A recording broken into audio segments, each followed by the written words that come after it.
बिस्मिल्लाहिर्रहमानिर्रहीम अस्सलाम वालेकुम। आज की जो वीडियो है वो बिल्कुल बाकी चीज़ों से हटके है, बड़ी ईद से रिलेटेड है। आज मैं आपको बताऊंगी कि छुरियों को घर में बहुत ही आसानी के साथ किस तरह से तेज़ किया जा सकता है। बकरा ईद पर छुरी और कैंची या बारीक बड़ी छोटी हर किस्म की छुरी का इस्तेमाल होता है। तो आज इनको किस तरह तेज़ धारी हमने बनाना है, तो चले मैं आपको बताती हूँ।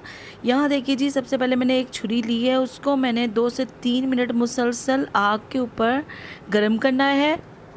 इस तरह 2-3 मिनट गर्म करने से इसकी जो धार होगी वो इतनी तेज़ हो जाएगी कि आप हैरान रह जाएंगे। अब उसके बाद हमारे पास कैंची है, सीज़र है, जिससे हम कपड़ा भी काट सकते हैं और वेजिटेबल की कटिंग भी कर सकते हैं। इसको भी हमने 2 से 3 मिनट के लिए आग पर अच्छी तरह से गर्म कर लेना है।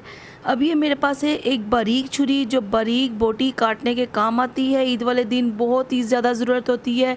और अब ये देखें, मेरे पास एक सुपर डुपर किस्म की जो कसाइयों वाली छुरी होती है वो वाली 3 से 4 किस्म की छुरियाँ हैं। उनको बारी बारी हमने इस तरह आग के ऊपर 2 से 3 मिनट के लिए अच्छी तरह गर्म कर लेना है। और जब हम इसकी दार बनाएंगे ना तो बहुत तेज़ हो जाएगी।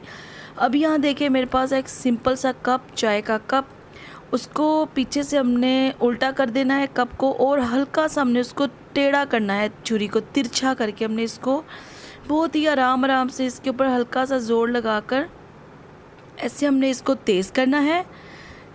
40 सेकंड तक हमने इसको इस तरह तेज़ करना है और इसकी इतनी तेज़ धारी ये छुरी हो जाएगी कि आप हैरान रह जाएंगे। हम मार्केट से नई छुरियां लेते हैं तो वो बहुत ही कम अरसे के लिए तेज़ रहती हैं, उसके बाद वो बिल्कुल एक किस्म की बेकार हो जाती हैं और हम सोचते हैं जी इसको हम फेंक दें, लेकिन ऐसा बिल्कुल नहीं होगा आज के बाद।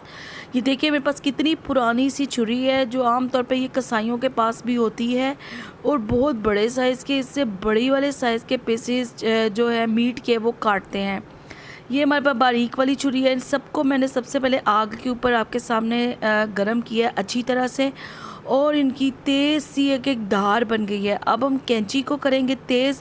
ये देखिए मेरे पास है यहाँ पर एक शीशे की टेस्ट ट्यूब, आपके पास कोई इत्र की डिब्बी या कोई छोटी सी शीशे की डिब्बी हो, उसके ऊपर आपने इसको इस तरह से चलाना है जैसे कि कोई चीज़ काटते हैं। इस तरह से अपने इसको उसके ऊपर काट कर स्लिप करना है और 1 मिनट के लिए इस तरह करना है, तो आपकी कैंची बहुत अच्छी तरह से तेज़ हो जाएगी। और एक ये दूसरा तरीका है मेरे पास, या तो बाज़ार से नमक ले लें जो खुला मिलता है, या ये जो आयोडाइज्ड सॉल्ट है ये ले लें। इसके अंदर कैंची को अच्छी तरह से हमने कटिंग करनी है, जैसे कटिंग करते हैं इसी तरह 30 से 40 मिनट के लिए आपने सेकंड के लिए इस पर कटिंग करनी है।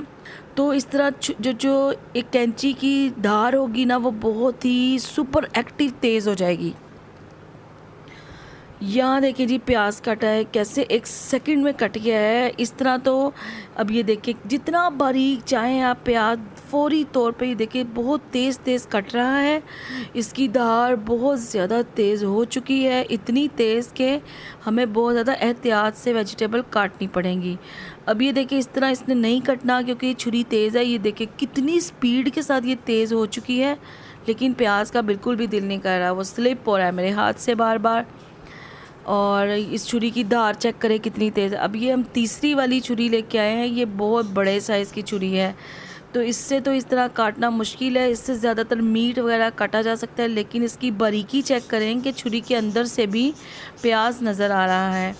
अब हम लाते हैं इसको साइड पे करके कैंची के साथ देखें, हरी मिर्च को काट के दिखाते हैं। हरी मिर्च है ज़रा ज़्यादा ही मोटी वाली, तो एहतियात से मैं काट रही हूँ क्योंकि बहुत ज़्यादा ये लगने का भी ख़तरा है। ये बहुत ज़्यादा तेज़ हो चुकी है।